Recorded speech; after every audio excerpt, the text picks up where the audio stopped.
स्वागत करते हैं श्री किरण रिजिजू, माननीय केंद्रीय गृह राज्य मंत्री, और सदगुरु का स्वागत करें हमारे अतिथियों का।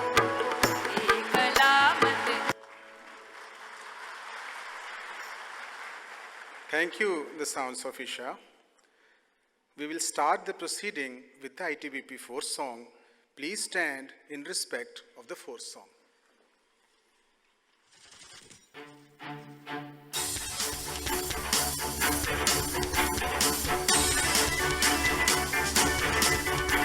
हम सरहद के सेनानी, हम सच्चे हिंदुस्तानी, हम भारत तिब्बत सीमा के हैं प्रहरी सब पहचाने। हम जैसे सैनिक कहीं नहीं, ये सच्चाई सब जाने। हम सरहद के सेनानी, हम सच्चे हिंदुस्तानी।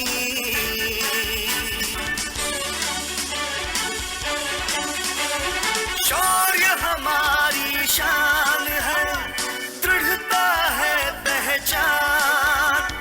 भारत माता के लिए हो जाते कुर्बान।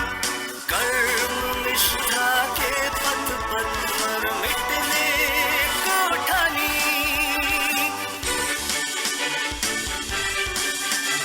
हम सरहद के सेनानी, हम सच्चे हिंदुस्तानी।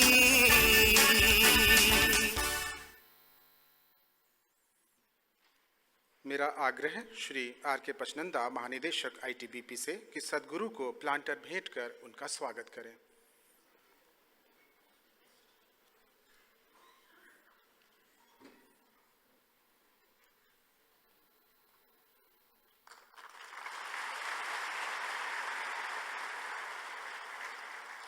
मेरा आग्रह महानिदेशक से कि श्री किरण रिजिजू, माननीय केंद्रीय गृह राज्य मंत्री को प्लांटर भेंट कर उनका स्वागत करें।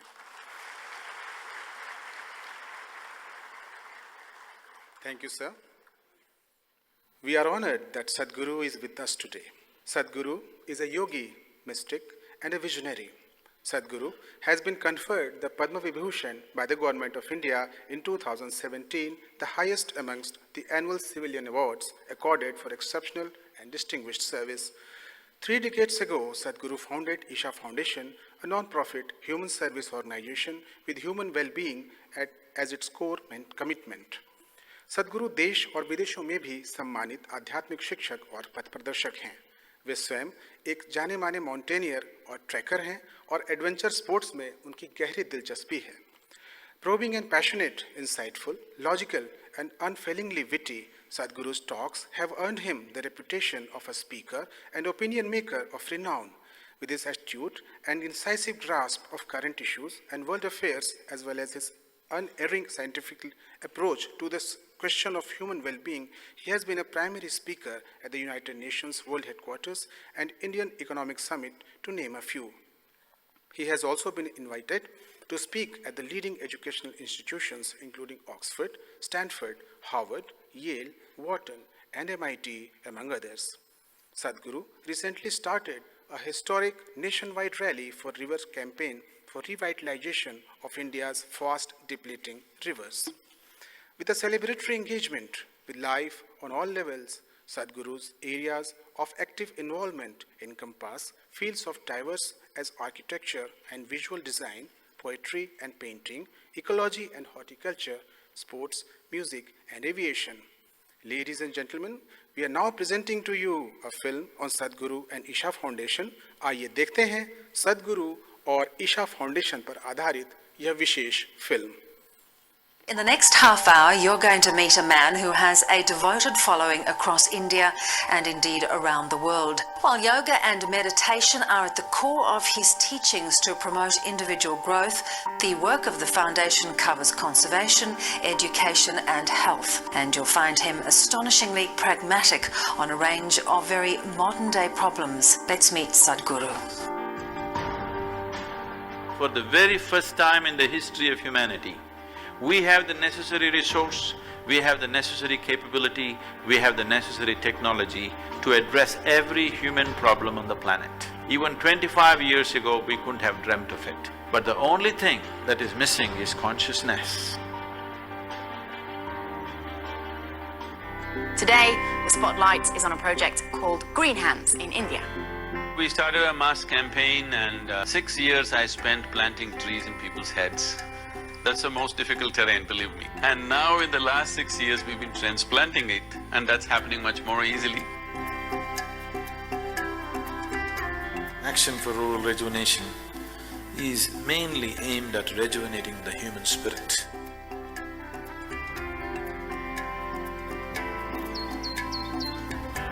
English and computer skills are very essential to make these children come out of the hopeless economic and social pit they are in. If you could first tell our viewers, what is the idea behind it? Initiative, insight, which is more specific towards entrepreneurs. Whatever the nature of your business, ultimately, it is all about human well-being. Isha Foundation, a non-religious, non-profit public service organisation headquartered in southern India.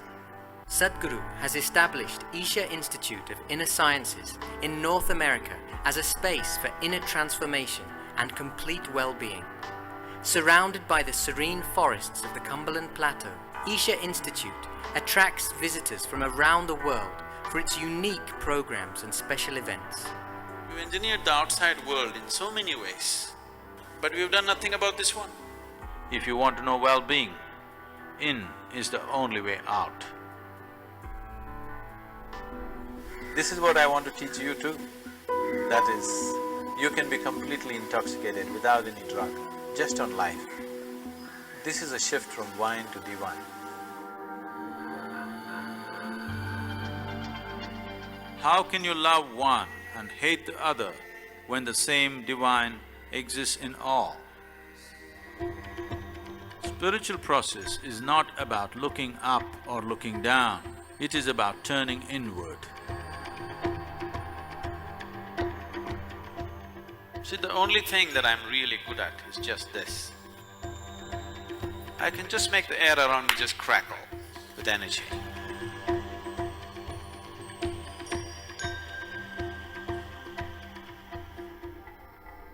Adi Yogi is the source of yoga, the first yogi. Adi Yogi will inspire many generations to take up yoga. One truly remarkable thing that Sadhguru has done is, he has made yogis out of ordinary common people. We are tracking a mammoth movement, an incredible rally starting from Kanyakumari, reaching up to the Himalayas, all in a month with the sole purpose of rejuvenating India's rivers. Every state is responding. This is concurrence and this is wonderful. I'm very happy that Sadhguru has taken up this cause. It should also become a people's movement for our own survival, for the survival of our children. If you have to describe yourself in one word, would you consider wildlife as 2 words or 1 word? It's…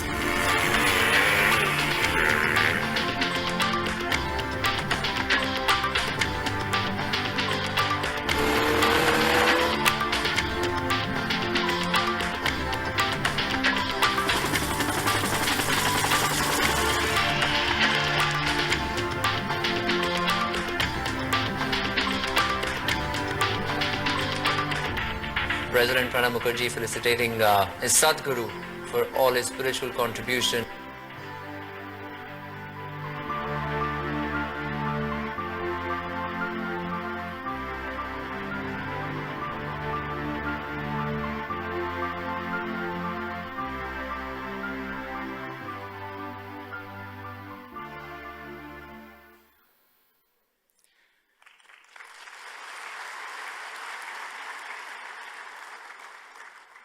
सादर आग्रह है श्री किरेन रिजिजू माननीय केंद्रीय गृह राज्य मंत्री से इस संवाद सत्र को संबोधित करने की कृपा करें। परम आदरणीय सदगुरु जी, ITBP के DG R.K. पचनंद जी, श्रीमती नीता पचनंद जी, R.K. मिश्रा जी, और यहाँ सदगुरु जी के दर्शन और उनको बात को समझने के लिए और सुनने के लिए आए हुए ITBP के तमाम यहाँ हमारा साथीगण और जो मेहमान यहाँ आए हैं, आज मैं बहुत खुश हूँ एक अलग सा मुझे महसूस हो रहा है कि हमारे जो यूनिफॉर्म में जो लोग हैं उनके बीच में हमारा गुरुजी बैठे हुए हैं। जब मुझे डीजी पचनंद साहब ने कहा कि हमारे परम आदरणीय सदगुरु जी ITBP के लोगों के बीच में आने वाले हैं, तो मैंने कहा कि इससे और सही उपयोग और अच्छी बातें हमारे लिए नहीं हो सकते हैं कि ITBP के लिए गुरुजी कुछ अपने विचार रखने वाले हैं। गुरुजी, you know very well, you are widely traveled person. I have also traveled globally. And you have been to Himalayan region, you have been to very difficult and very highly located those places in Himalayas. So that is the domain of ITBP. Our ITBP Jawans are very tough. Physically, they are very strong. They can withstand any situation.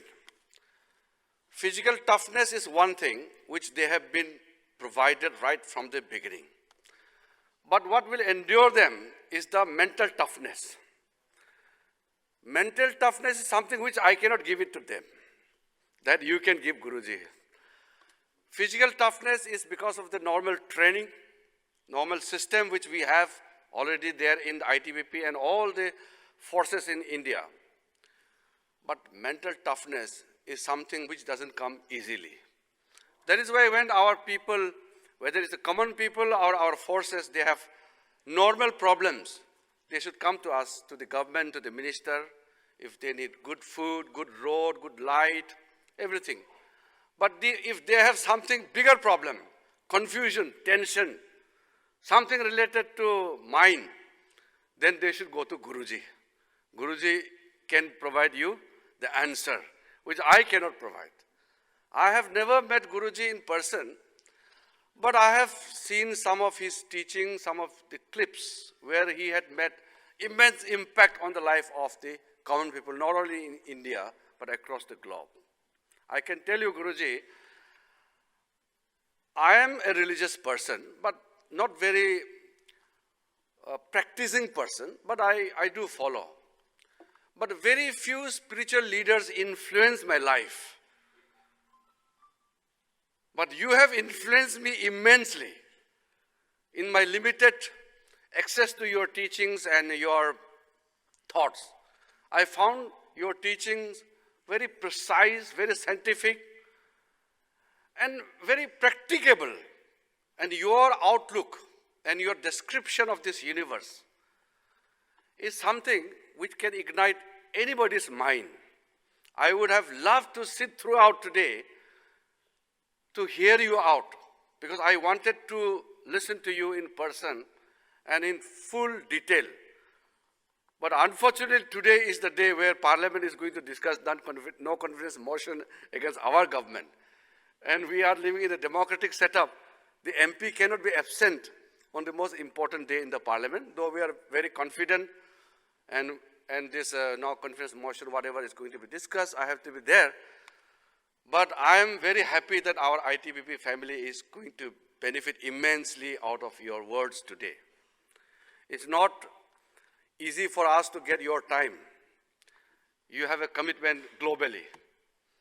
You have not only represented yourself or your thoughts, you represent Indian philosophy. You represent Indian civilization. You stand out before the world. You are a symbol of India's glorious past in the whole world. We are very proud of you, Guruji. That is why our dream, our Prime Minister's dream, every Indian dream of making India a glorious, prosperous nation, recapturing our glorious past. And I think the only correct way to get to that position is following your footsteps and your teachings. I genuinely feel that every word you speak, every sentences you tell us, I think that is something which we have to follow. That is why we look up at you, and I thank our Director General of ITBP, R.K. Pachananda ji, for getting you on board and making this arrangement in the Vigyan Bhawan. So in this Vigyan Bhavan, our people are going to get the real Gyan from you, Guruji. I'm very happy, and I'm once again extremely disappointed that I'm not going to be here. Going to Parliament, I'm already late, but I'm sure the benefit which our forces are going to get from you, not only ITBP, the entire forces, every citizen of this nation is benefiting from your teaching. Nobody can run away from that reality. So I'm one of them. I'm actually one of your followers. So we are very extremely grateful from Home Ministry side, from our forces side. We're extremely grateful to Guruji Sadhguru to come here and spend this valuable time, his valuable time with us. और मैं अपना ITBP जवानों को कहना चाहता हूँ कि आपका सुख दुख हम लोग सब साथी हैं।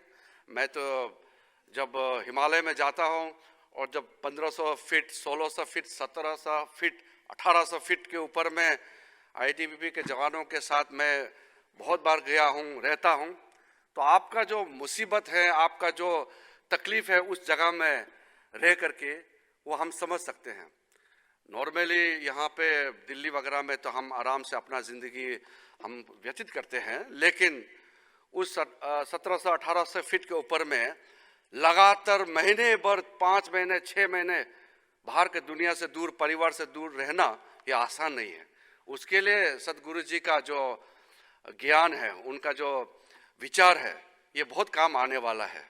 इसलिए मैं आपको बधाई देता हूँ और हमारा जो डीजी साहब है, पचनानी साहब है, उनको खास करके मैं बधाई देता हूँ कि आपने बहुत अच्छा कार्यक्रम रखा। और क्योंकि मुझे संसद जाना है तो मैं माफ़ी चाहता हूँ कि आपके बीच में मैं नहीं रहूँगा, लेकिन आपका जो ये बहुत इम्पोर्टेंट, बहुत ही महत्वपूर्ण समय है, आप इसको अच्छा से ध्यान से गुरुजी की बातों को सुनिए और उससे आपका ज़िंदगी में जो भी फ़ायदा ला सकते हैं उसको आप अपनाइए। आप सबको मैं बहुत बहुत धन्यवाद और ख़ास करके गुरुजी को मैं बहुत बहुत धन्यवाद। जय Hind.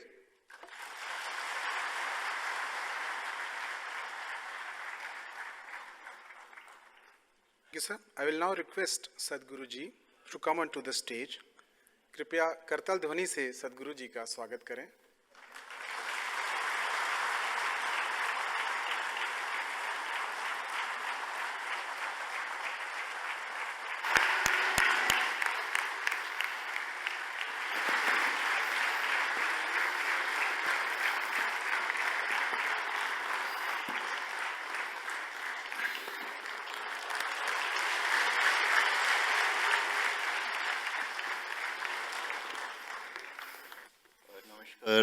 Sadhguru ji,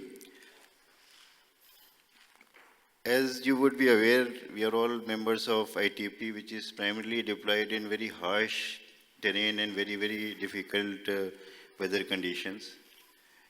And we remain separated from our families for long duration of time. The duties are also very, very difficult. Kindly guide us as to how can we lead a stress-free life under such circumstances and such kind of conditions.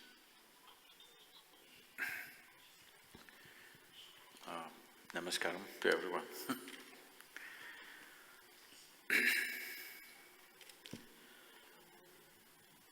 As you know that today in the world, a lot of people plan their pleasure trips to mountain treks. So, what is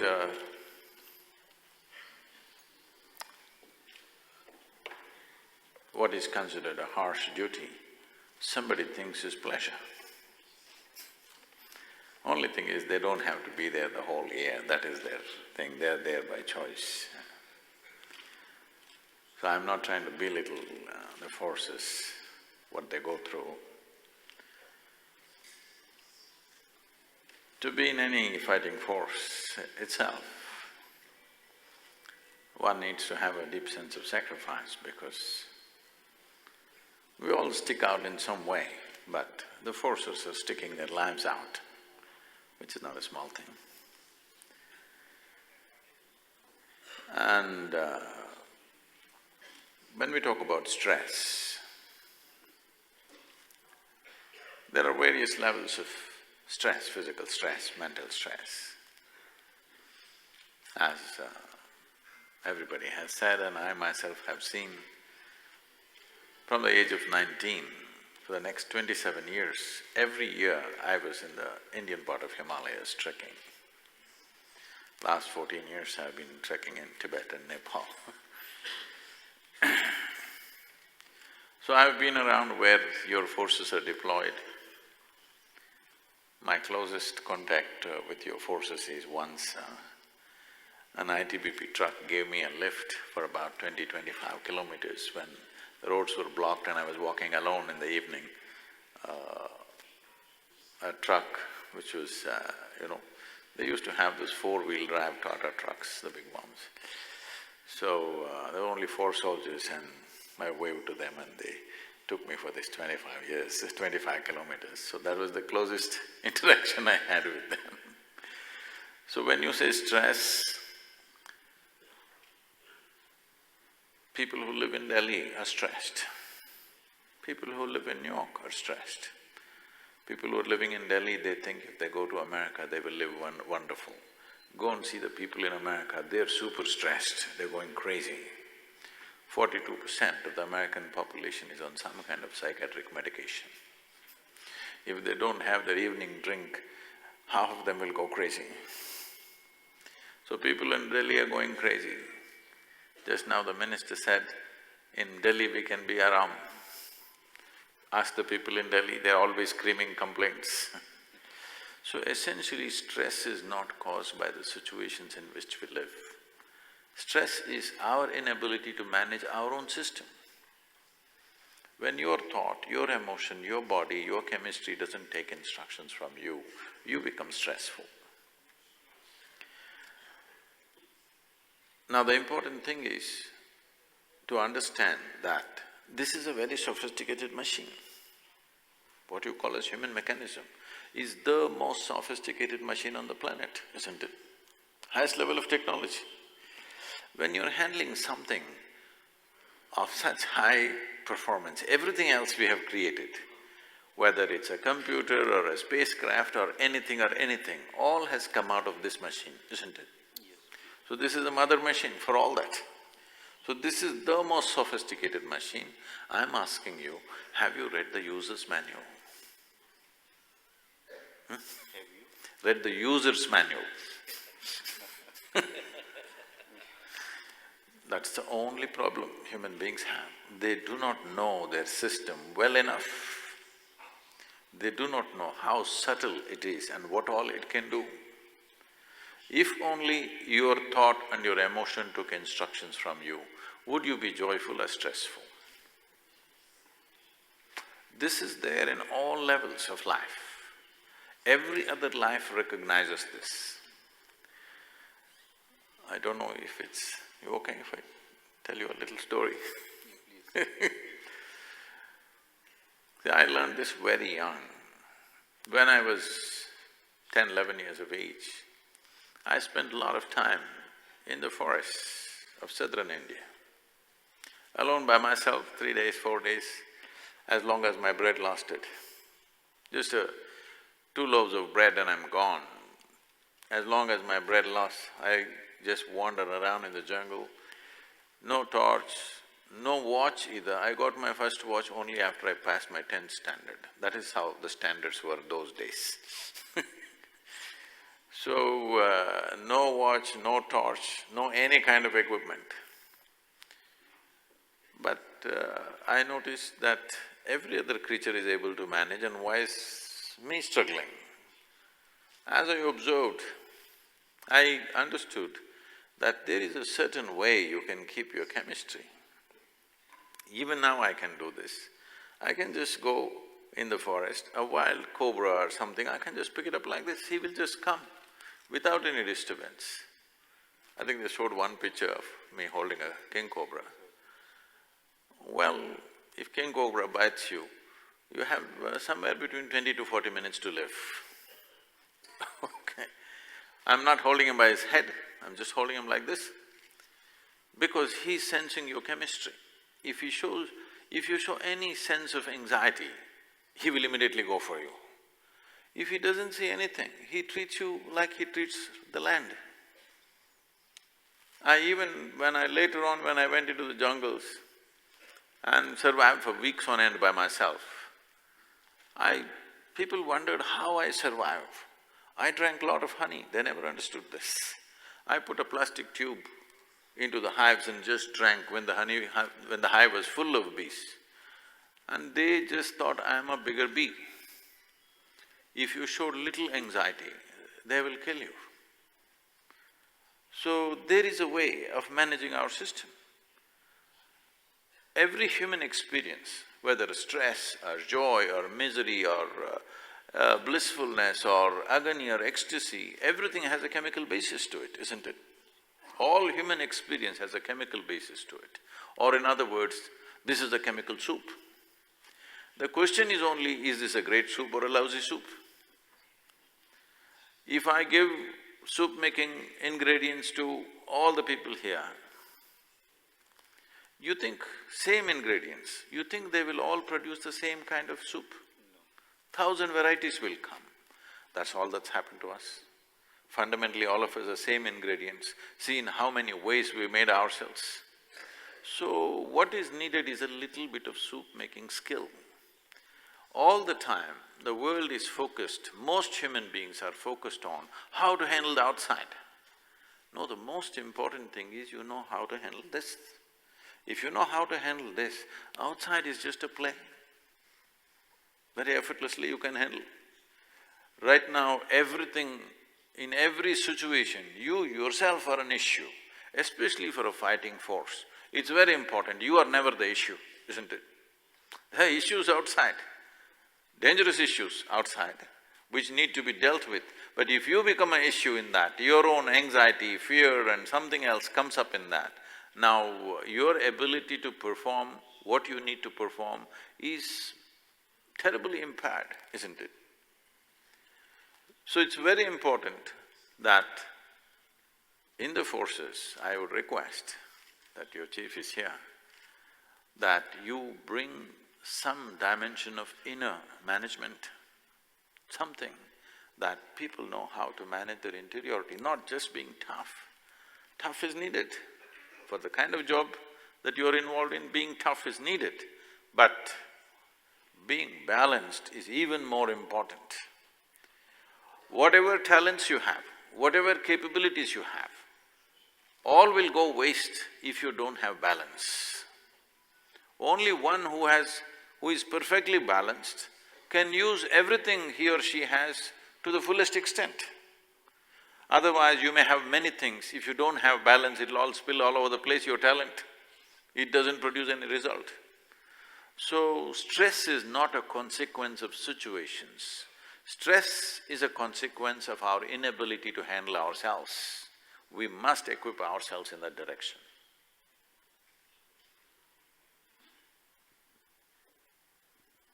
Sadhguru, how can we negate and manage negativity to achieve more happiness in our life? Why do you want to manage negativity? You like it? Just to become a positive-minded? No. I must tell you this.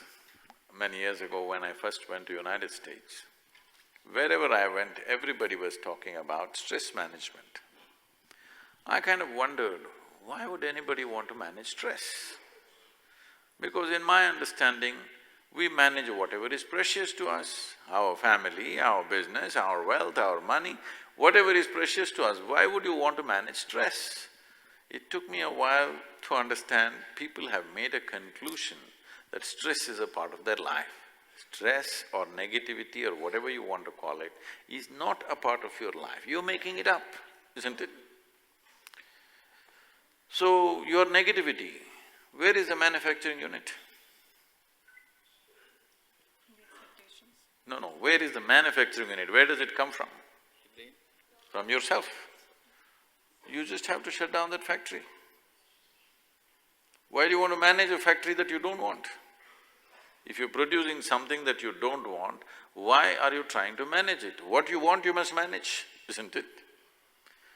So, oh, is it that simple? Will it go away?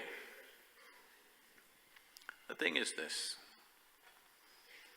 no positivity comes, no negativity comes from within you.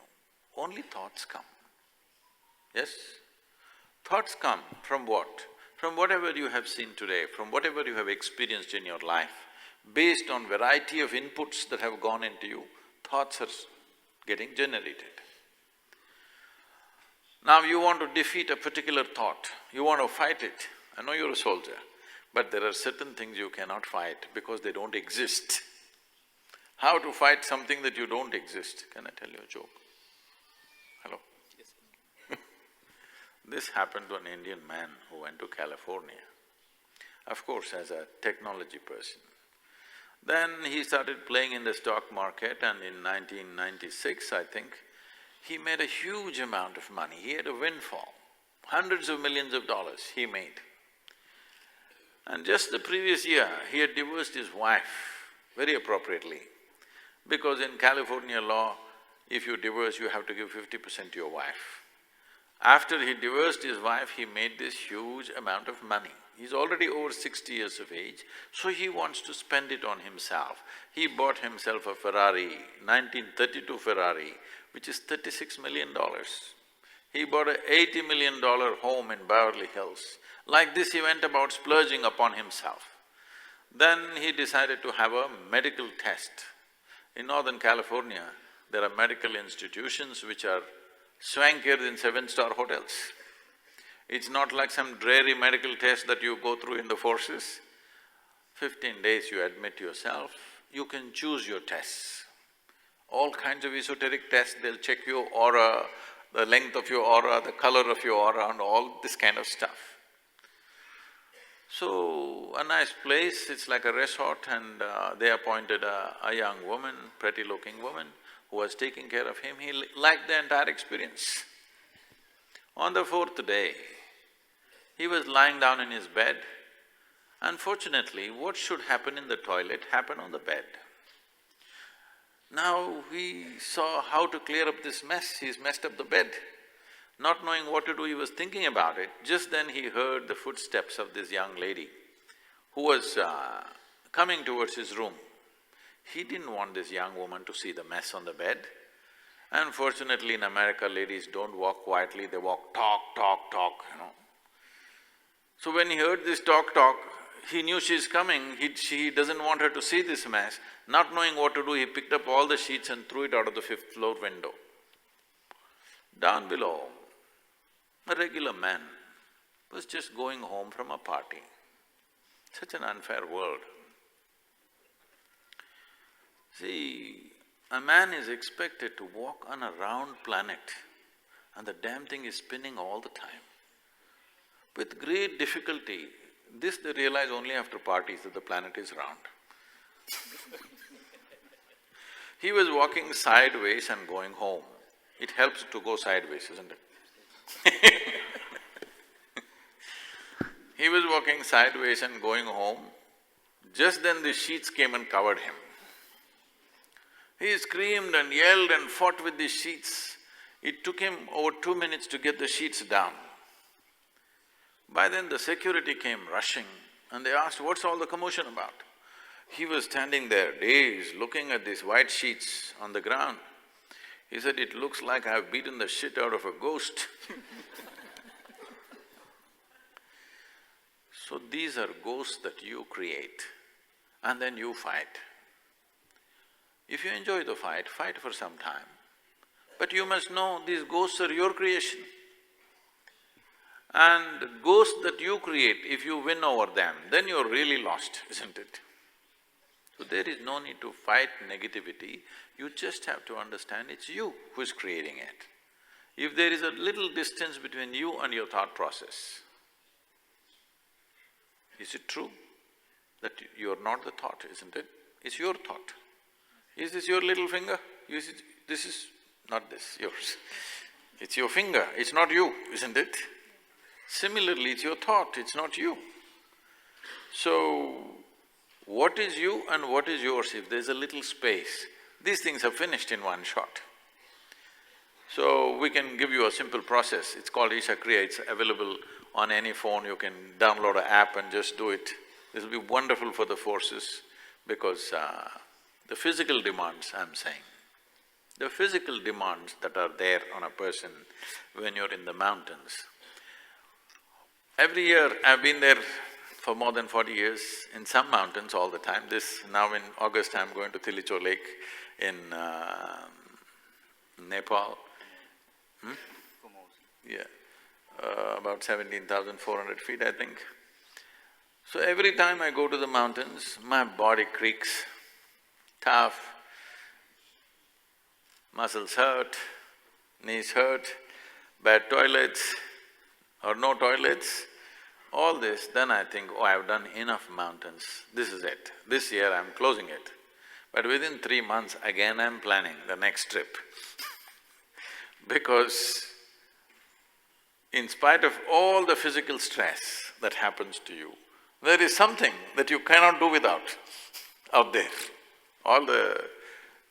I'm sure when they're there, they're cursing it, you send them back home, they want to go back to the mountains.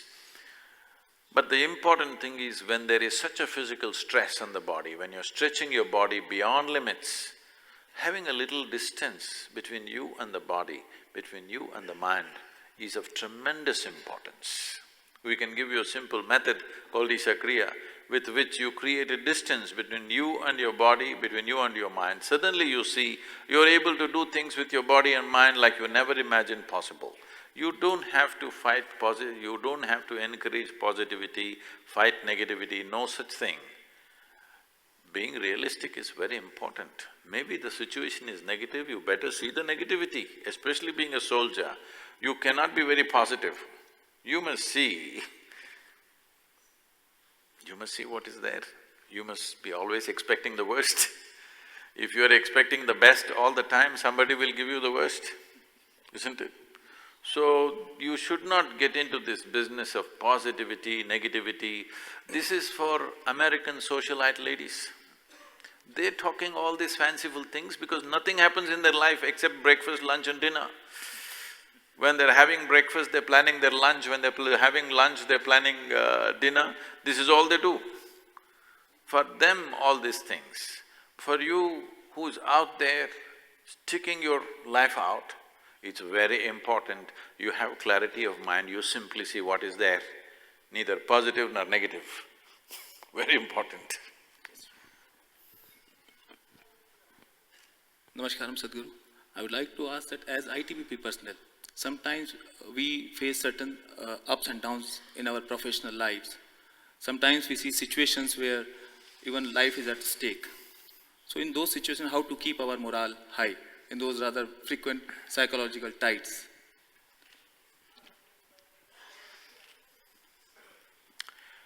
See, human mind is a complex, very complex structure. We are who we are on this planet. As human beings, we are dominating this planet compared to every other creature only because of our intelligence, not because of our strength, isn't it? You have seen with great difficulty when you're walking up the mountain, those mountain goats ran up at 10 times your speed. Just a goat, yes or no, in any kind of terrain.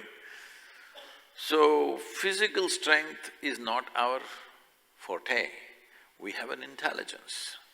But this intelligence is useful to you only if it works for you. When it works against you, initially you call it stress, then you call it misery, then you call it psychological disorder, then you declare this is total madness. All that's happened is, your intelligence has turned against you, isn't it?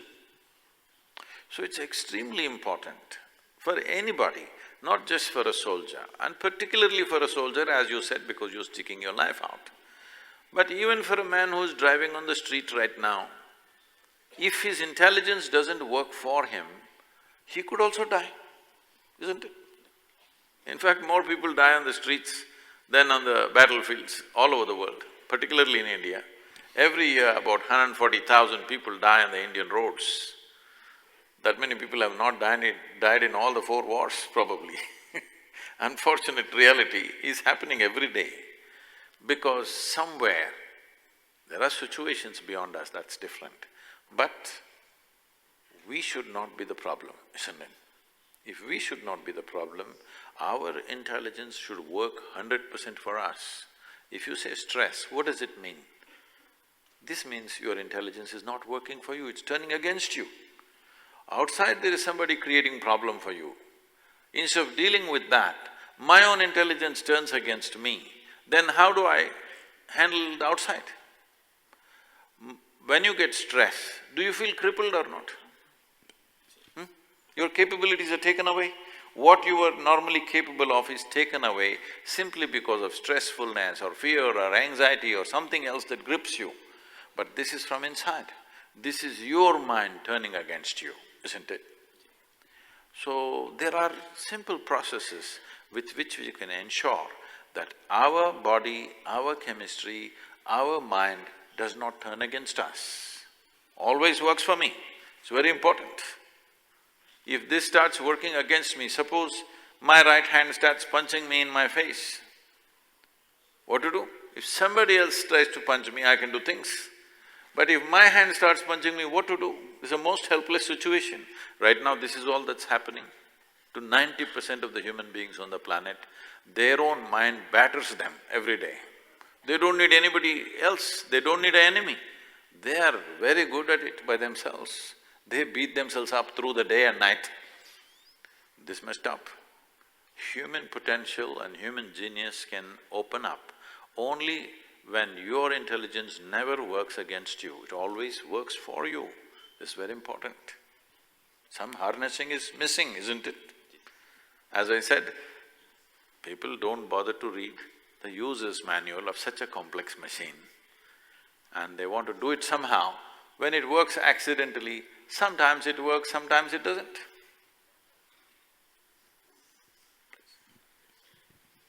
Sadhguru, unity in discipline, harmony, camaraderie, these are all the strengths of the armed forces. In your opinion, what more is required for us to make us stronger from within? Balance. Balance and clarity. If one is absolutely balanced, you will see suddenly human beings are able to do things that they never thought they could do in their life, simply because they're balanced. So you must understand this.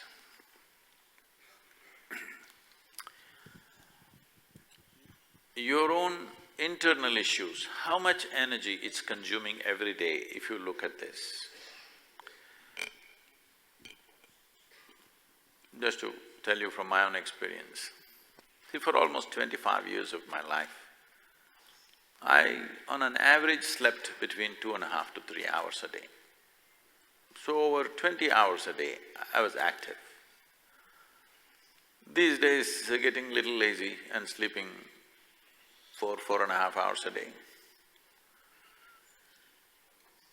Why I'm telling you this is, sleep is maintenance time for the body. So any machine you have, let's say you have an automobile,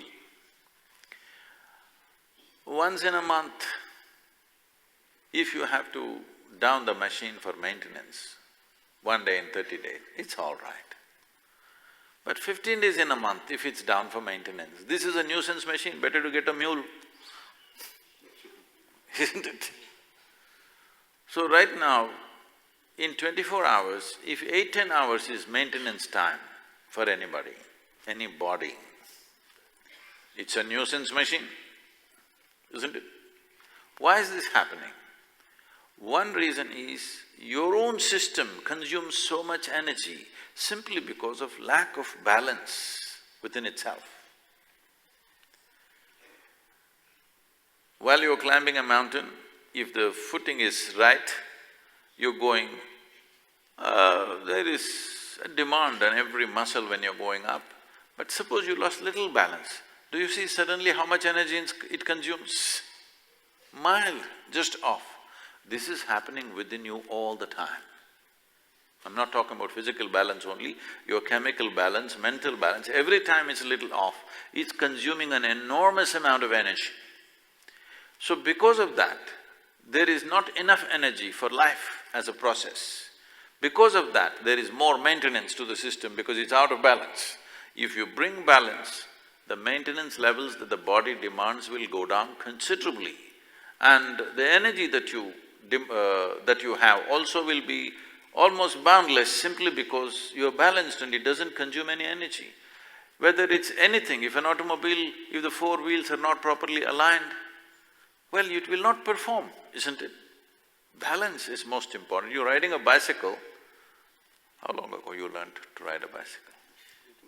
Huh? How long ago you learned? Sometimes I go to office. No, how long ago did you learn to ride a bicycle? Childhood, around 1 month, when I was 4 years old. So, first day when you're riding the bicycle, it's like this because you don't have balance. It's very exhausting. Once you have balance, you see how much freedom, hands-free, you can ride, you can look here and there, you can whistle at somebody, you can do what you want. What gave you that freedom is balance, isn't it? This is so even now. What gives you freedom is your balance, how you are physically fit, but you may be consuming a lot of energy within yourself simply because the lack of balance. If you bring balance, you will see suddenly you have so much energy. I've always seen when people start a certain process, a certain kriya, certain balance comes, suddenly they become so creative. They're able to create things which they never thought possible in their life, simply because energies are available for many things. And everything that this person can do, you can do. See, this is one thing we must understand. In our lives, if we do not do what we cannot do, no problem. But if we do not do what we can do, we are a disaster, isn't it? Once you don't have balance, this is a disaster that's happening to every human being. Due to lack of balance, what they could do, they will not do. What we cannot do, what to do? That's okay. But what we can do must happen in our lives, isn't it? Guruji, you talked about balance. All of us do agree to it, and consciously or subconsciously, many of us feel that it is required. Are there any known methods? How do you attain this inner balance that you are talking about, especially in context to the forces and in the kind of circumstances we work in?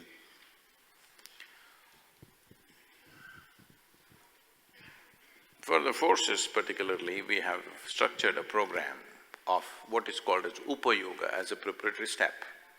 It is part of a larger system called Angamardana. Angamardana literally means to kill the limbs. Killing the limbs means, if you have prepared your body in a certain way, you don't know whether you have limbs or not, it's that comfortable. Somebody is dead means what? You don't feel their presence, isn't it? So, your limbs are in such a state that you don't feel them. Just imagine going up the mountain, if you couldn't feel your limbs, what a fantastic thing it would be. Or in other words, to master the limbs in such a way that they are in a certain state. One is of physical strength, another dimension is of balance. For this, there's a combination of things, a system of Upayoga, along with what is called as Isha Kriya. This is something you can anybody can download on their phone. It's guided, initially you do it guided for some time, afterwards you can just do it anywhere, anytime. Initially you practice like a proper practice for 12 minutes a day or once or twice a day. Rest, after that you can do it just anywhere. 1 minute you're standing somewhere, you can do it, sitting somewhere, you can do it. It will bring balance. See, the lack of balance is not because of the nature of life. Lack of balance is because of the way we're holding our life, the way we understand and hold our life. This is the lack of balance. But life itself is absolutely balanced, otherwise it wouldn't happen. Just to tell you how balanced it is, just look at this. Inhalation, exhalation, inhalation, exhalation, inhalation, exhalation. Next inhalation did not happen, poof, this man is gone. See how fragile it is. There must be tremendous sense of balance to balance life that is so important for me, on such a simple thing. Just the breath going in, going out. If it goes out and it did not go back, it's finished. That fragile it is. At the same time, how sturdy it is, how many things a man can do. It is absolutely balanced. It is on this balance that the life is happening. You have to get in tune with your life. You are naturally balanced. Balance is not something that you have to create. It is there in the process of life. Imbalance is happening only because of your thought and emotion. If you get closer to your life process rather than to your thought process, you will be naturally balanced. There is a physical process, physiological process, psychological process, and a life process. You're essentially life or body, or physiology or psychology. Which one are you? Life? Your life? These are all attachments, isn't it? Essentially this is life, gathered a body over a period of time, gathered a certain amount of information over a period of time, but essentially life, isn't it? So if you are close to that, which you call as life, balance is natural. Imbalance is happening only on the level of psychological space. But right now people have attached importance, significance to the psychological process more than the life process. This is an import from Europe. It's a European way of approaching life, where thought is most important. In this culture, in the yogic culture, we give no significance to your thought. You think whatever damn things you want, we don't care a damn what you think about it. Because life is more important. You must decide now. Is your thought more important, life more important? Yes, but just because people are thinking in a certain way, they're even willing to take their life, isn't it? Yes? Psychological process, when it becomes more important than life process, even suicide will happen. It is happening, to young people. Even children below 15 years of age, last year over 7,000 children below 15 years of age have committed suicide in this country. 15 years of age. When you should be exuberant with life, because we are committing ourselves to thought process rather than committing ourselves to the life process. We are here as a life. Physiology and psychology is an additional aspect to us. But when you become very aligned with your psychological process, which is all over the place, balance is impossible. If you get aligned with the life process, you are perfectly balanced, always. Just feel this and see what kind of balance is there. Life is being balanced between inhalation and exhalation. How fragile, but how fantastic.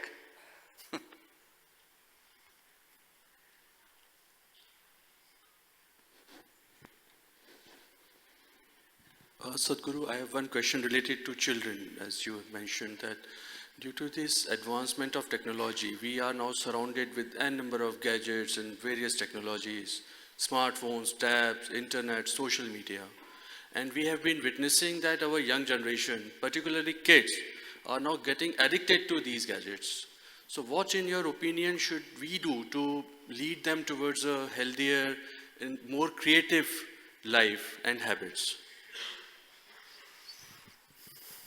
See, this is the first generation who is looking at these gadgets, so they are a little excited about it. I think the best thing parents can do is, if they expose the children sufficiently to nature, to forests, mountains, rivers, if they expose them sufficiently to nature, these things will not be a problem. See, technology is a tremendous enabler, but we are treating that also as a crippling factor. How many things we can do simply because of technology, isn't it? See, because you're a soldier, I'm saying this. Phone is like a gun. At one time, if you have to kill the enemy, you had to go close to him. Now you can do long distance. Phone is just that. To talk to somebody, you had to get close to somebody. Now you can talk to them no matter where they are. So all technology, this is what it did. What we can already do, it enabled us to do it better. That's technology, isn't it? Why is that a problem? That's not the problem. Technology is not the problem. Compulsive behavior is the problem. So this compulsiveness, whether it is towards addicted to the mother or father, or addicted to whatever else, or to a gadget, it's not any different. Fundamentally, it is compulsiveness. If you are compulsive, if a child is compulsive towards the mother, people say it's natural. It is not natural. The child has been brought up in an unhealthy way. Yes, when there were joint families, most children grew up till 7, 8 years of age without knowing who is the mother, who is the father. There were so many adults, whoever was loving with them, they all went all over the place. Only after they became 8, 10 years of age, they would know, okay, this is my biological father and mother. Till then they wouldn't even know, and it was fine. But then we came to this another style of living where children got so addicted, compulsive, and parents thought it is nice. But now they found somebody more interesting on the phone. Parents are worried, they're not interested in us. I think it's okay. It's just that we have to work on the compulsiveness, not on the gadget. Gadget is not the problem. Whether it comes to eating or drinking or doing anything, people are compulsive. If compulsiveness goes, technology is a fantastic tool, isn't it? Especially for soldiers. I think Indian forces must have much more technology so that there's less risk and less all this. We don't have to stick human beings out every time if there is technology.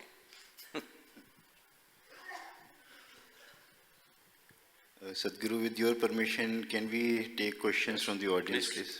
अगर यहाँ उपस्थित जनसमूह में से यदि कोई प्रश्न पूछना चाहता है तो उसका स्वागत है। फाउंडेशन के वॉलंटियर से आग्रह है कि यदि कोई प्रश्न पूछ रहा हो तो उस तक mic पहुँचाएं। Anyone?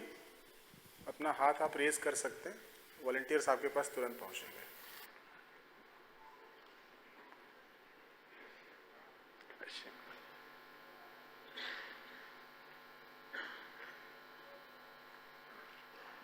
Sadhguru, namaskar. Sadhguru, I have seen the term inner engineering. Hold it little close, yeah. The microphone. Mic को थोड़ा नजदीक लाके बोले। Sadhguru, I have seen the term inner engineering on your website. What does it mean and how can it be fruitful for us in our lives? Please, that's fine, please sit. See, engineering.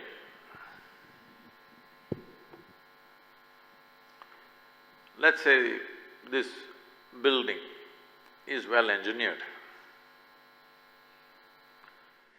If you have to engineer something well, there is a design factor, how it is designed.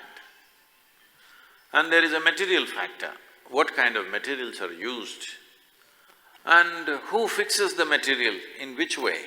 All this determines whether this building is well engineered or not.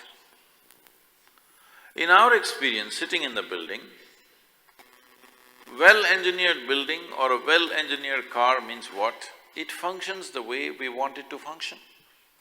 This means it's well-engineered. It does not function the way we want it, then we say this is badly engineered, isn't it? So when it comes to yourself, design is fantastic, you can't question the design of creation, it's too fantastic. But what kind of material are you putting in?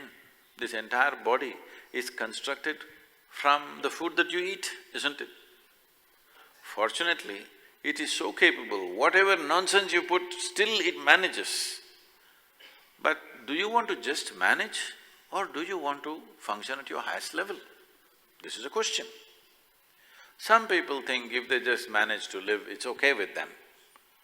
But you must decide, because it's a crime against life that you did not realize the full potential of this life is a crime, isn't it? Not against somebody, against this life.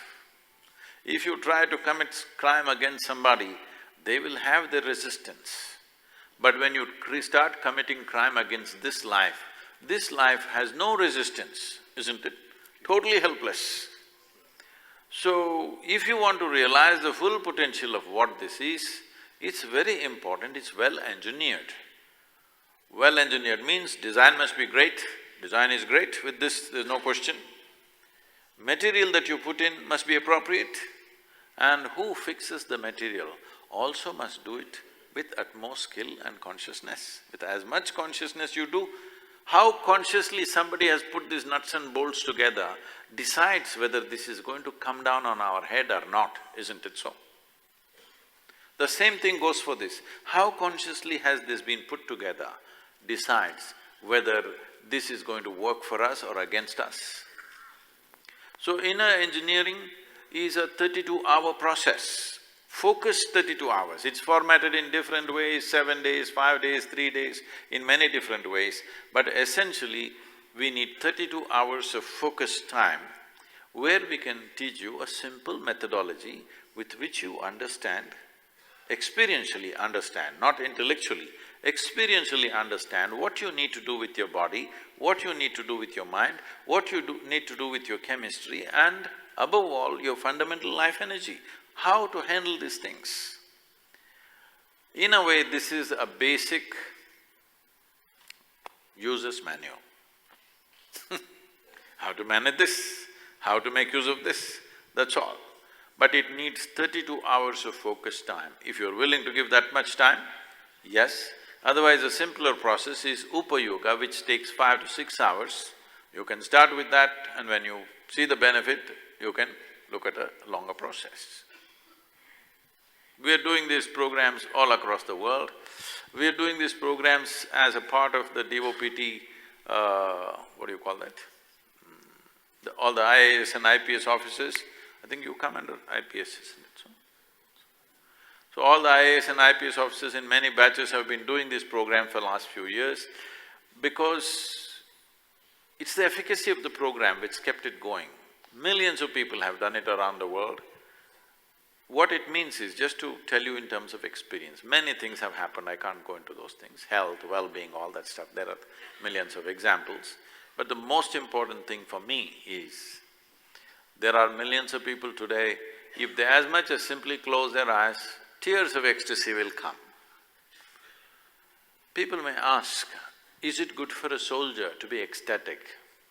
Should he be always angry? Should he be always hating somebody? No.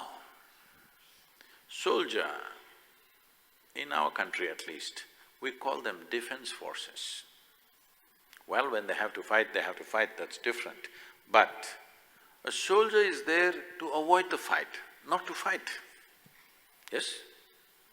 The soldier's role for the country is to see a fight doesn't happen. An effective soldiering means there should be no fight in the next 100 years. If every day we are fighting, we are not soldiers, we are rowdies on the street, isn't it? Real soldier means he manages such a level of strength and discipline that no fight happens. He prevents fighting, he doesn't fight. But to prevent fight, you must be having certain capabilities and strength and force, otherwise you cannot prevent it, because we've still not reached that kind of a global situation where everybody is in that level of consciousness. There is a reality to address. So, is it useful for a soldier? 100%. We would like to see blissful soldiers. Why not? Namaskar, Sadhguruji. Sadhguruji, for me, life is to shine, to serve for nation and to love. यहाँ सबके अलग-अलग अंदाज है, सबकी definition अलग है. But we all want to know your views, your thoughts about life. What is the purpose of life, sir? If life had a purpose, when you fulfill it, after that what would you do? Please sit down. If life had a purpose and you finished it, then what would you do? The beauty of life is, it's such a phenomenal process, it doesn't need any purpose, it's fantastic by its existence. The important thing about life is you must know the ecstasy of your existence, not of doing something, achieving something. When you say a purpose, you're talking about an achievement. There is no achievement, what is there? We'll all die, that's the achievement. If you think life is some kind of a race that you have to win, that means you must leave soon, if you're a winner. Hello? Isn't it? Suppose you believe life is a race that you want to win, then you must go today, so that all the losers, we will stay. So life is not a race like that, a purpose to fulfill, nothing like this. It is just that if you pay enough attention to it, it is such a phenomenal process, phenomenal beyond all your understanding. All that life demands is involvement, absolute involvement. How profoundly you're involved, that will determine how fantastic your experience of life will be. On the way, we have things to do. You have soldiering to do, I have teaching to do, somebody else something to do. This is according to the requirements of life around us. But for this life, there's really no purpose. It's just fantastic. But if you're experiencing life only as a psychological process, only as bundle of thoughts and emotions, then you need a purpose, otherwise you feel, what the hell am I doing here? If you experience life itself, the way it is, see, fundamentally your life, then you gathered a body slowly, isn't it? This body happened slowly, isn't it so? You gathered it, then you gathered a certain level of mind. What you gather can be yours, can never ever be you, isn't it so? Huh? You can say, these clothes belong to me, you cannot say it's me. Isn't the same true with your body? It belongs to you, but it's not you because you gathered it, isn't it? You must get this point now. But one day everybody gets it in the end. But those who get it now will live their life fully. Living life fully does not mean doing anything in particular, it is just that your ability to experience life needs to be enhanced. If you know the ecstasy of your existence, then life is so fantastic, you will never look at a purpose. See, when you're very happy in your life, do you seek a purpose? No. Only miserable people are always seeking a purpose, isn't it? And they find missions to do, and some people find God-given missions. Once they're doing God's work, they do the most terrible things. People who claim that they're doing God's work have always done the most terrible things on the planet, isn't it so? Simply because sense of purpose drives you like this. No, to do a particular activity, we will have purpose. But for life, there is no purpose, life is a purpose unto itself. There's nothing particular to do with life. With situations, of course we have purposes. Right now you're a soldier, you have a certain purpose. I have some work, I have some purpose. But that is only the activity that we're performing. But this life is here only to experience life and nothing but that, isn't it? How profoundly can you experience this? People in search of spirituality, they always go to mountains. For you, half the job is already done. You're already in the mountains. All you have to do is go a little deeper. Lot of people keep on dreaming that they want to go to one mountain place and sit and meditate like this. They never get to the mountain. You got there, already half the job done.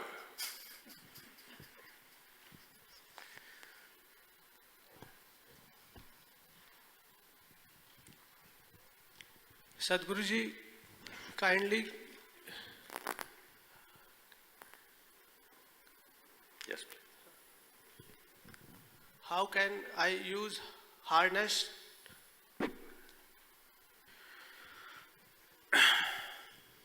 When we say hardship, life can be only physically hard. Mentally hard happens because of you. But physically hard can happen because of terrain, because of situations, because of variety of things. So physical hardship may involve some pain. So physical hardship, people who go through physical hardship always come out stronger. Is that so? Always. Your very training is a fact. Probably a training to be a soldier is harder than fighting a battle. Except for the risk involved, in terms of hardship, training looks like purposeless hardship, always. This is true for a soldier, this is true for a yogi. Early in the morning, 4 o'clock, get up and do yoga. Mind will ask, you idiot, why are you up? Everybody is sleeping. Yes, even for the yogi this problem is there. Mind will ask, you idiot, what are you getting up at 4 o'clock in the morning and what are you doing? Everybody is sleeping, they wake up and drink coffee at 7 o'clock. What are you doing? But because you put your body voluntarily through that hardship, it gets you to a place where nobody else can get, isn't it? So hardship is a… physical hardship is a tremendous possibility because you can… the nature of human body is such that only with use it gets better. If you do it willingly, hardship will be joyful. If you do it unwillingly, it's a most terrible thing. So the question is only of willingness and unwillingness. As I said in the very beginning, that was not to make a joke out of your terrain realities in which you live. What do you think is hard duty? If you want to give a punishment, probably in the forces, put him at 20,000 altitude. But people who go mountaineering and other things, climbing to 20,000, they think it's fantastic, isn't it?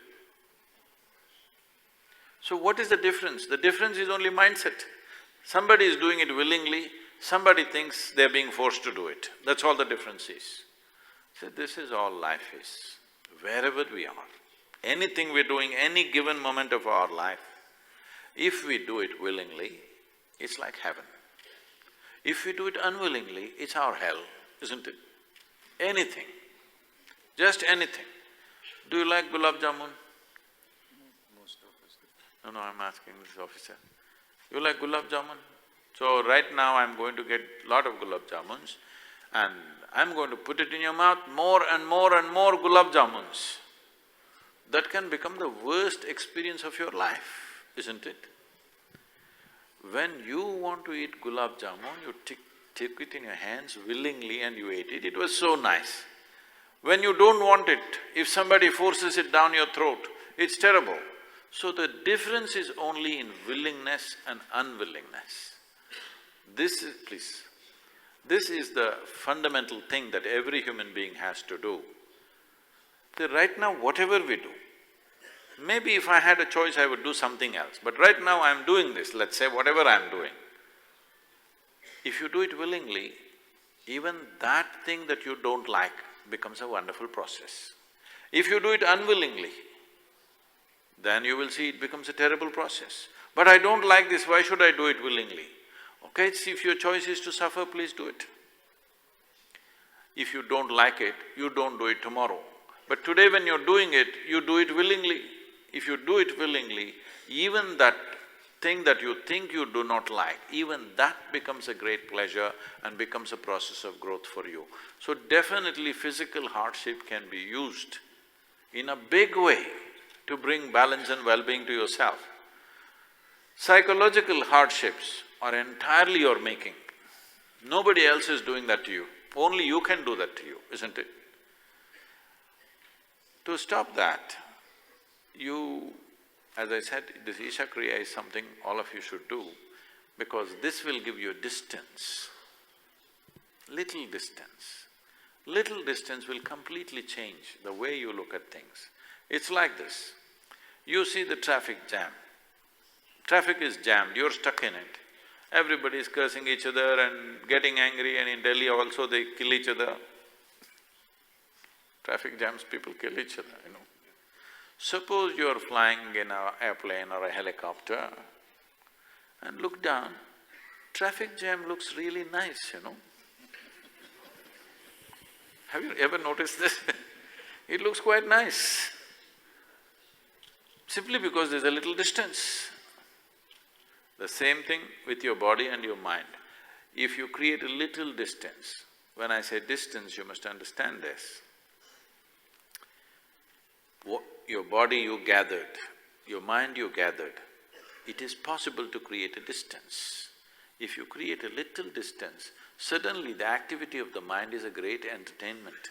No positive, no negative, nothing, it's a great entertainment, it's only negative, positive, and you're stuck in it. Once you're little out of it, suddenly you find you can use your body and use your mind whichever way you want. It is never going to rule you again. So, physical hardship definitely can be harnessed, it can be a great opportunity for a human being to build themselves into a deep level of strength and well-being. Mental hardship is your making, you must stop that.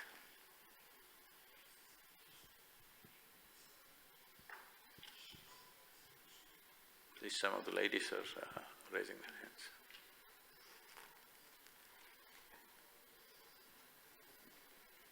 Sadhguru, namaskar. My name is Sachin, and I want to know how can we focus towards happiness in our life by adopting spirituality. Kindly guide us. I think we've gone through this in a certain way. See, you don't focus on being happy, there's no such thing.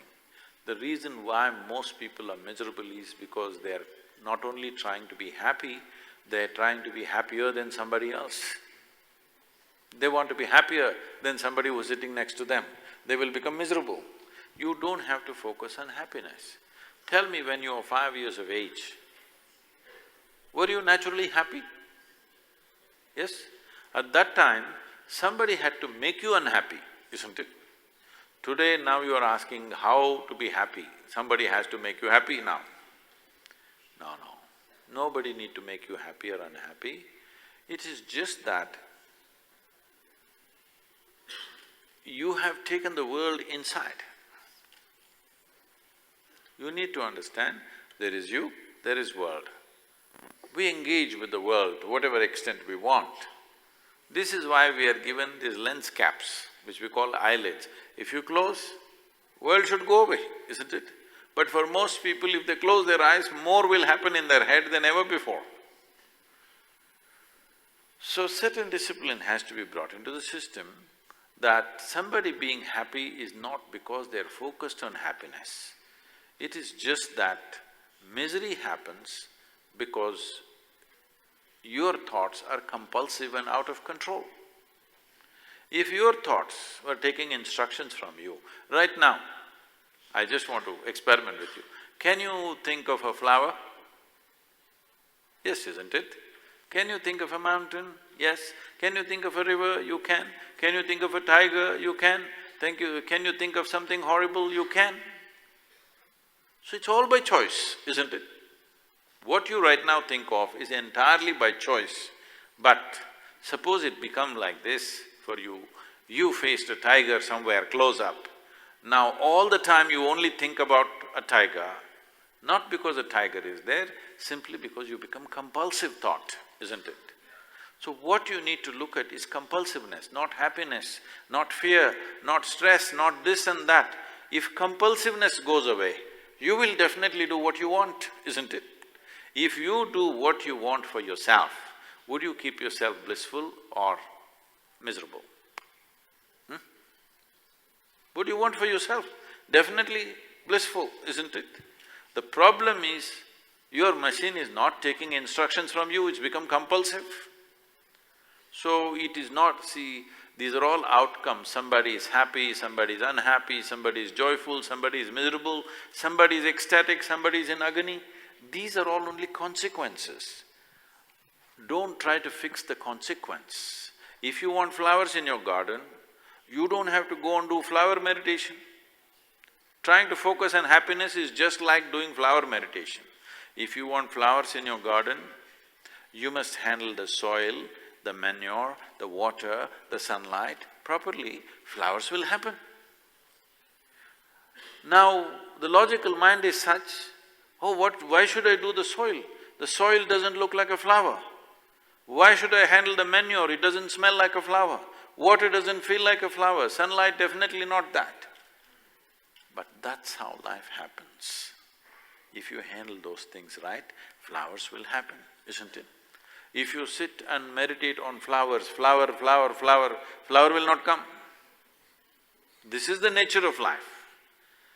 Right now, mind has become simplistic, logical mind that it thinks, if I want flowers, I must focus on flowers. No, if you want flowers, you have to focus on soil, manure, water, sunlight, not on the flower. Yes? So if you want to be a joyful human being, you don't focus on joy.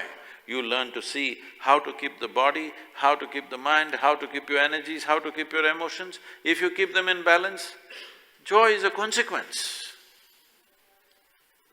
Namaskaram, Sadhguru. My question is about anger. We don't like it. Are you angry with me? No. We don't like it, but it's true. It is an integral part of our emotions, and therefore it's very difficult to get it.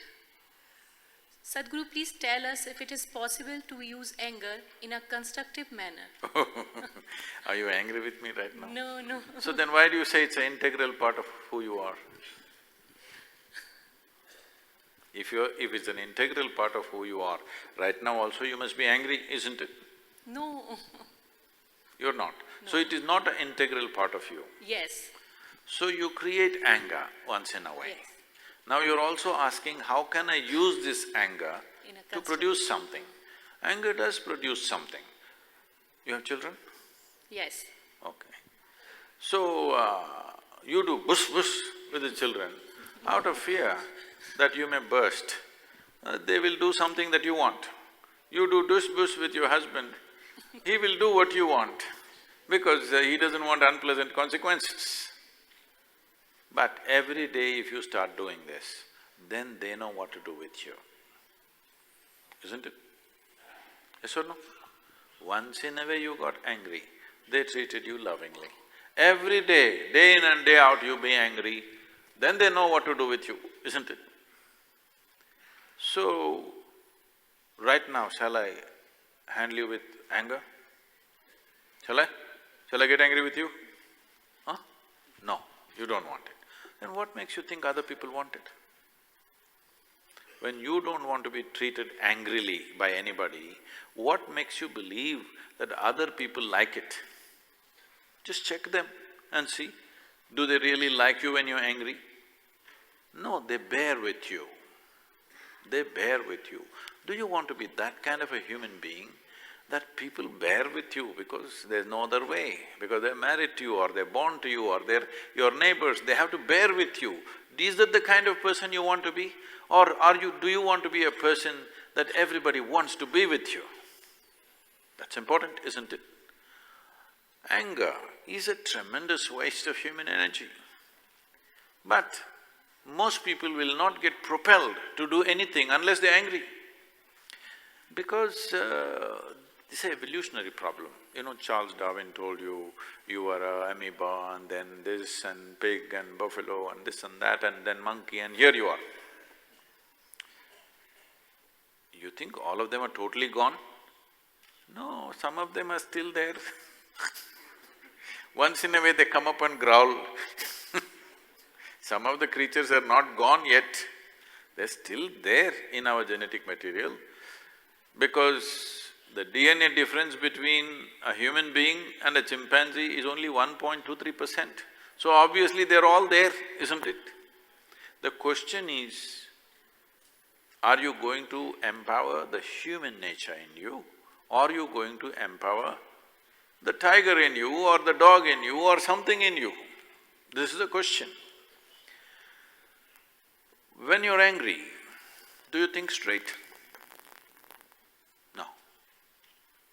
That means you're working towards a disaster, isn't it?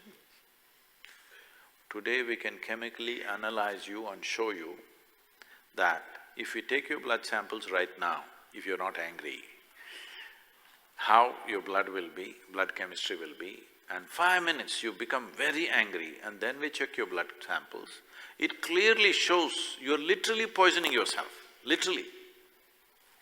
Only thing is system works itself and works out the poison during the day and when you sleep and all that. But believe me, if you stay angry every day for let us say an hour in 24 hours, within 40 days' time you will go mentally crazy. No question about this. No question. 100% you will go. Nobody can sustain anger for more than a few minutes because it demands so much energy. Have you noticed how much energy it takes to be angry?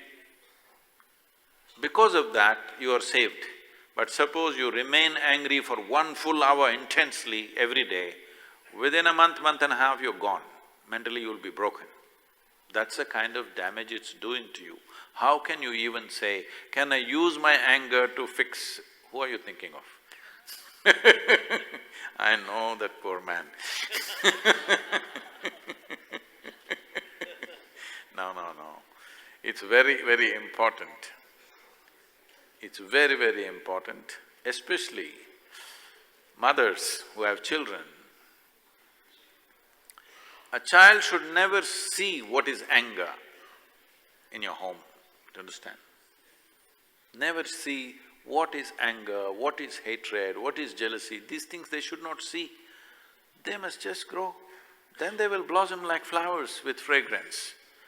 If you treat them with these kind of pesticides, anger is like pesticide. Immediate treatment, something happens. But tomorrow you get poisoned, everybody knows that now, isn't it? You spray a lot of pesticide on the food, immediately it's treated, infection gone, but tomorrow you yourself got poisoned. This is very clear to us now, isn't it? This is just like that. With anger, you can get something done immediately, but it's not worthwhile because long term, it destroys your life.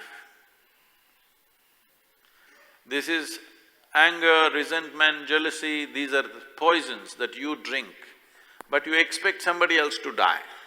Life doesn't work like that. If you drink poison, you die, it's a very fair life.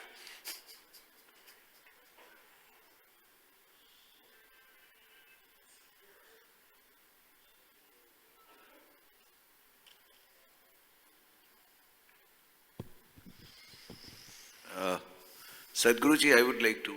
Where are you, sir?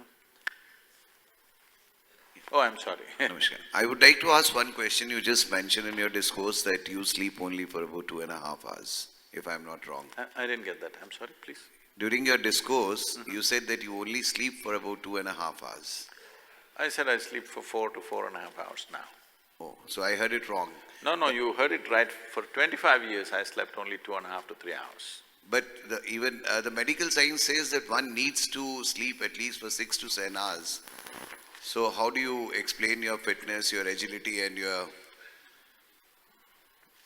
See, medical science doesn't say that, doctors say that. Okay. I'm asking, how many doctors are really healthy on this planet? Please check it out. In fact, unfortunately, in the world, when you study to become a doctor, you study not health, you study medicine. Yes or no? You study medicine. The program itself, the course itself is called as medicine. So I don't know whether it's there to serve human health or the pharmaceutical industry. Because pharmaceutical industry has become larger than the food industry on the planet. We're eating more medicine than food. So obviously we are serving the pharmaceutical industry, isn't it? The entire system is created like that. Well, today a whole lot of people are talking about alternate systems of medicine.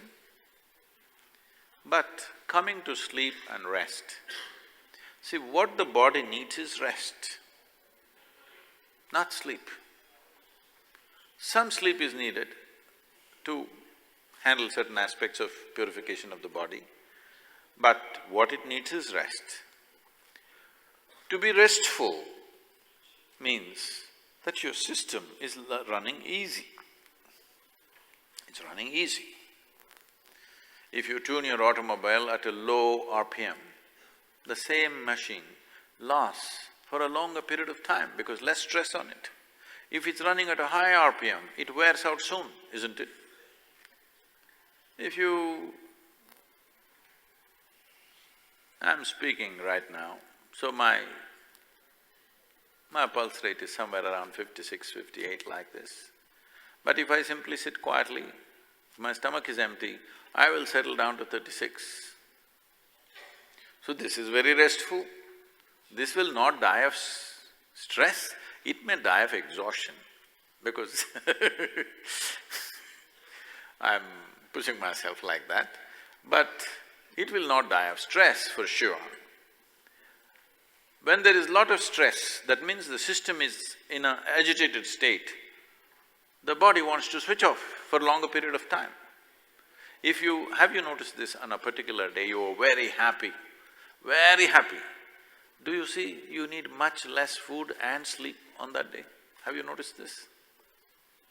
That's all. If you are totally blissed out, you need very little food and very little sleep. This means what? In some way, misery means friction in the system, isn't it? More friction, more fixing needed, more maintenance needed, it's going down too often. If there is no friction, you will see slowly the amount of maintenance the body needs comes down quite dramatically. When… these days, I'm not that much there, but there was a time, 3 nights if I don't sleep, full day I'm active, night I'm active, doing work or sometimes driving or riding motorcycles. 3 days if I don't sleep, 4th day morning I'll still be fine. Not anymore if I can manage 1 night, but 2-3 nights. No, maybe 2 nights I can still manage. I can't go for 3 nights. After 2 nights, next day morning I will crash. But there was a time when 3 nights if I don't sleep, I will just be normal. Nobody will notice any difference in me, I will do everything properly. Because you're restful, your system is at ease. Everybody must keep their system at ease if they want to do many things. Otherwise, the body itself is consuming all the energy. What is the point? Activity should consume the energy, isn't it? Body itself is consuming the energy because of the way we're keeping it. Everything matters, the geometry of the body, how you keep it. See, the efficiency of any machine is essentially in its geometry. So in yoga, we spend a lifetime just learning how to hold your body, how to sit is a big thing. You can sit any way you want, but if you sit in different ways, it consumes different levels of energy. Right now, as you sit here in a restful pose, 20% of your energy is consumed by your brain. Of all the energy that's happening, see, brain is only this much, so such a big body, this consumes 80%, this small part consumes 20%. Now, how you keep this will determine how much energy, excess or limited, you consume. So most of the time I don't have a single thought on my mind, so I sleep less. And there is no such sleep quota. You should not deprive yourself of sleep, that is dangerous. But if body is well rested, it'll wake up, and that's great.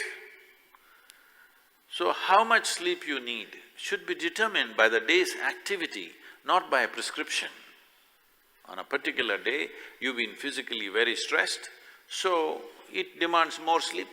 And another day it is less stressed, it demands less sleep. That's how it should be.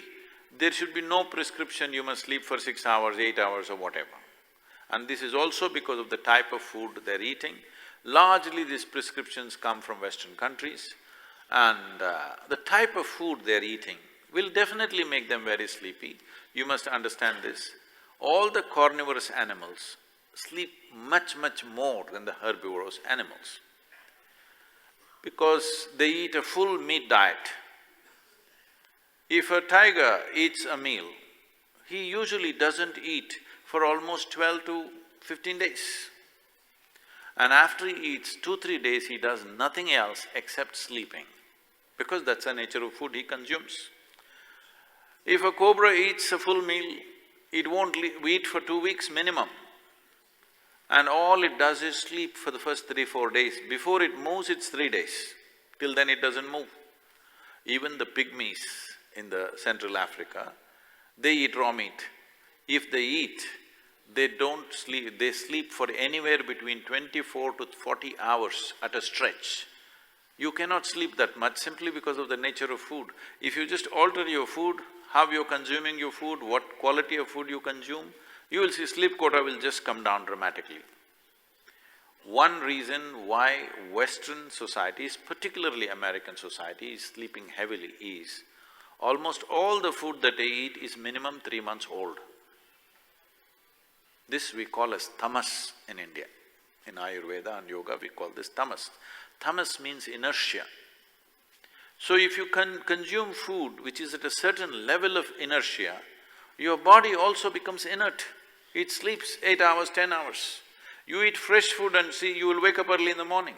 Today night you just try this, you eat as much as you want, you eat a lot of fruit, live fruit, and go to bed, you will see you will wake up at least 1 or 2 hours early, simply because the freshness of the food. You eat food which is cooked 10 days ago, you will see you will sleep a long period of time because you're bringing inertia into the system. So food, how you sit, how you stand, your breath, your mind, everything if you manage, the amount of sleep that you need will come down dramatically. Sadhguru, I've been listening to you and I've been following you for many years now. You've been talking about individual balance, whereas man is a social creature. He or she lives in a society and everything that happens around him or her which triggers a reaction also comes from where the fellow human being is coming from. Like they say, it's not how you drive on the road, it's also how the other person is driving. So if you have to avoid a collision, it is also that the other driver drives safely. You talked about a husband and wife relationship, that there should be pleasantness at home or children should not be exposed to pesticides, as you called it. It is also how the husband is reacting to the wife or the wife is reacting to the child. So it's, what I'm trying to say, it's a social combination of thoughts and reactions. Now people like you who are influencers in society, I'm sure today you've seen the pulse of where especially society in India is going. We're talking about materialism like never before. We are talking about rat race like never before. We are talking about acquiring materialism towards a destiny where all your life you're acquiring things to go out of life empty-handed. Where has that rationality gone, where people realize that there are values, there is a community spirit, there is tolerance? Why is all that taking a back seat? And Sadhguru, people like you definitely need a role where you need to let at least the Indian society wake up to these things. It's a mad, mad race. आप जिंदगी भर जुगाड़ कर रहे हैं, बटोर रहे हैं, अंत में खाली हाथ जाने को. तो वो खाली हाथ हम पहले से क्यों नहीं? We are trying to live a life which is good for us, which is good for everybody around us. You can create a balance if there's balance around you. I could be a very balanced human being, but if my neighbors… yeah, I'm just trying to speak… No, I also live in the same society. Yeah, so we need to address this, Sadhguru. It is not just I should be good. Yes. She has to be good, he has to be good. for me to have my optimum. we You would are like to just- comment? The moment you want to change somebody else, you started a new problem. I want you transformed. This is trouble. I'm willing to change is a revolution. This is an age-old problem. Mother-in-law wants daughter-in-law to change, daughter-in-law wants mother-in-law to change. Endless problem. I am willing to change is a revolution. Now, about human beings being social beings, what this means is not that you're enslaved to social situations. When we said human beings are social beings, what we meant was human beings create a society. All other creatures live with instinctive reactions, so they have to adapt to the situations in which they exist. It is only the human being who is invested with the capacity to create what he or she wants. You are supposed to create a society, not be a victim of a society. But this man is at home, he doesn't listen to me, he doesn't. And you must hear his side. I've heard both sides' stories all over the damn place, okay? Every kind of story. Everybody thinks the other person is not okay. All I am saying is, if you maintain your mental balance, your part of the house at least is clean, isn't it? Hello? Your life is good. Whether you can fix the other person also or not is a questionable thing. Maybe we can, maybe we cannot. But if you see that this is peaceful and joyful, your life is wonderful, isn't it? If your life, if you take responsibility to fix your life and make it wonderful, looking at you, maybe this person also will make an attempt. If he doesn't, it's his problem, what to do? But believe me, human beings, when they see the possibility that there is a possibility to live well, they will also do it. But if they don't do it, what to do? That's how they are. But your first business is to make this life pleasant, because this is the life which is available to you entirely. That life and that life and that life is not available to you. It's only available to you some extent, isn't it? Other lives around you are not fully available to you. It doesn't matter you're married to them. It doesn't matter a child is born out of you, it is not fully available to you. You can only influence them by making them willing. You cannot say, I'm going to fix this life, nobody can fix this life.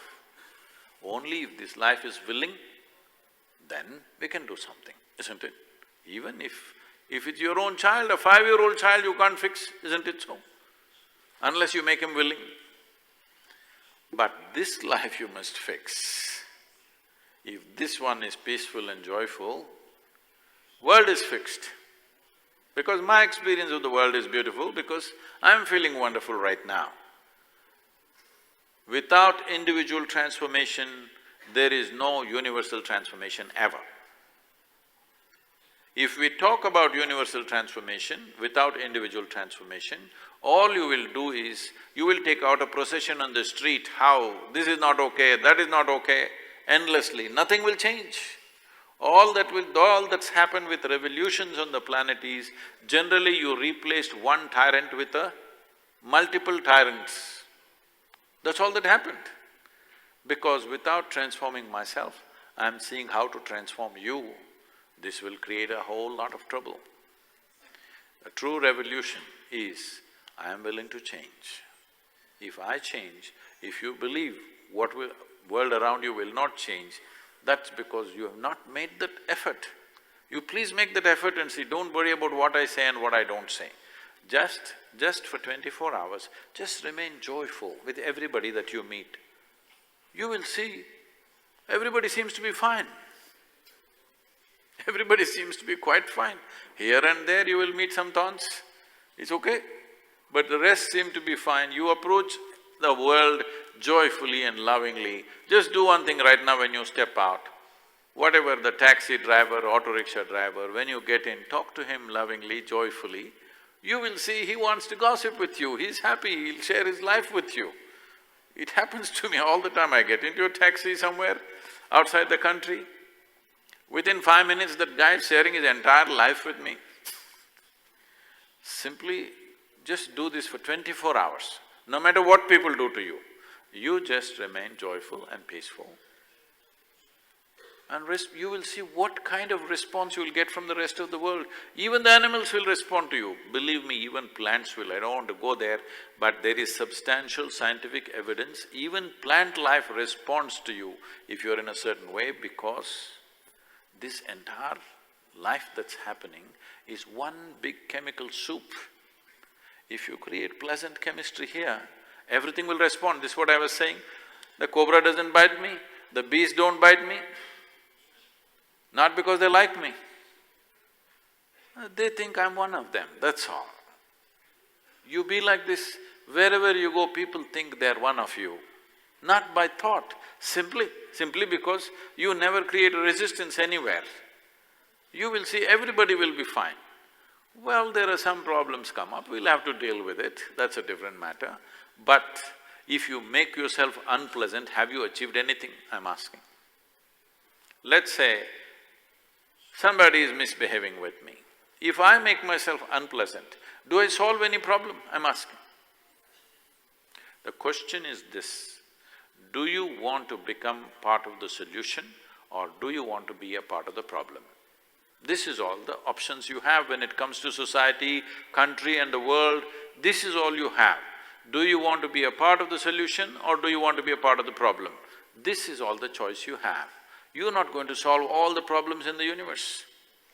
But this one problem, 100% you can solve, isn't it? First solve this problem and then see how to be a part of the solution in whatever capacity you can be. When it comes to working with the world, not everybody here has the same capacity, isn't it? Different people have different abilities. Some will do this much, some will do that much, it doesn't matter. Everybody should be doing whatever they can do. When will they do this? Only when they are not an issue. When your own psychological process is a big issue, where will you go and will deal with this man and that man? You will not, you're not even interested, isn't it? When I have my own issues, where will I go and address anybody's issues? I am not an issue anymore. That is why you can address other people and other situations. So when it comes to the social, national and global situations, this is all the choice you have. Be either a part of the problem or part of the solution. Even if you're part of the solution, it doesn't mean solution will come tomorrow morning. It's just that I'm part of the solution, that's all. It may move 1 inch, it may move all the way, we don't know. But we are moving towards solution as a larger entity. But as an individual, you should not be the problem. You should never be the source of problem in your life, at least. We are a problem. See, now we are sitting in such a big hall here. Before we came here, there must have been so many insects and snakes and worms and everybody who made a home. We just… extermination, isn't it? We are a problem, the very way we are existing itself. But do we want to be a part of the solution? That is the only question, isn't it? For being a part of the solution, the most important thing is, I am never the problem. In any given situation, I am not the problem. Make that happen. Guruji, in the end, while you conclude this conversation, would you like to leave a message for all the Himvis, all including those who are right now serving the border? We'll try to send the video across to them, just briefly. To every one of you who have dedicated your lives for the safety and security of this nation, I want you to understand that one thing, nation is deeply, deeply indebted to you. Whatever activity we are doing in our lives, whether it's business, politics, spirituality or anything that we are doing is only possible because of your service and sacrifice. Without that, none of these things will be happening. I want you to always remember that whatever hardships you're going through in your day-to-day life, I want you to know you are making all our lives. Please have the fulfillment of knowing that we are who we are doing what we are doing only because of all of you protecting the borders and taking care of this situation for us. So, I want you to live with that fulfillment, knowing that all our activities are based in your service and sacrifice. Thank you.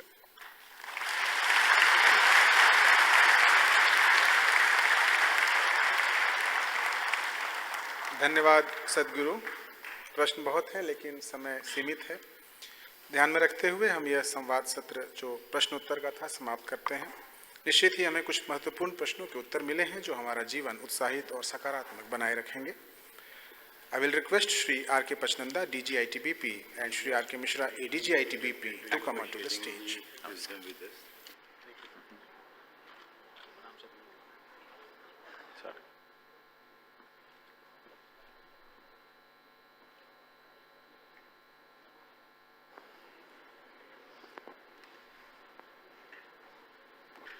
Guruji, it was brilliant, really.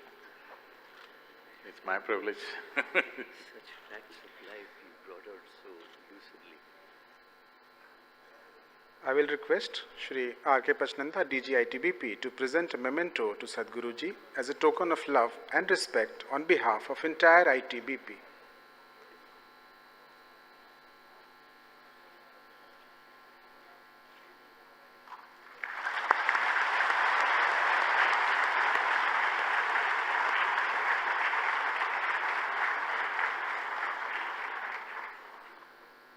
Thank you, sir. I will request Shri Daljit Singh Chaudhary, IG Headquarters, to propose the vote of thanks.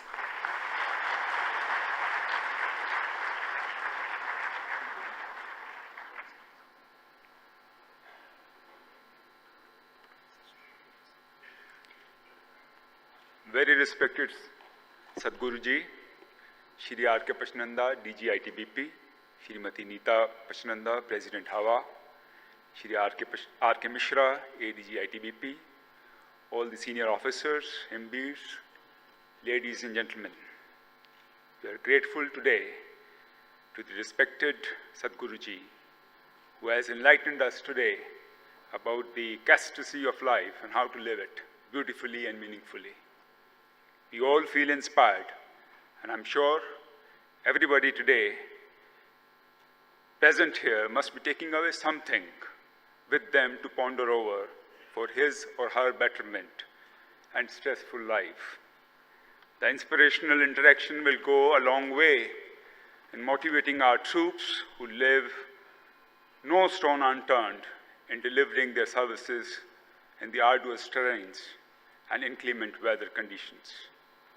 Our heartfelt thanks to Shri R.K. Pachnanda, DG ITBP, for personally organizing this program for the welfare of the troops, the subject which is closest to his heart.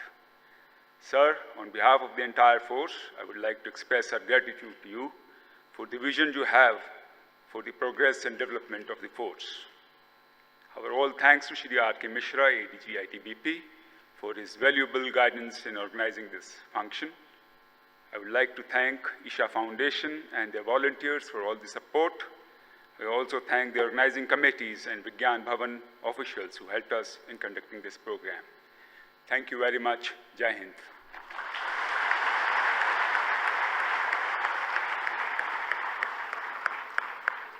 धन्यवाद। आइए हम सभी राष्ट्रगान के सम्मान में खड़े हो जाएं।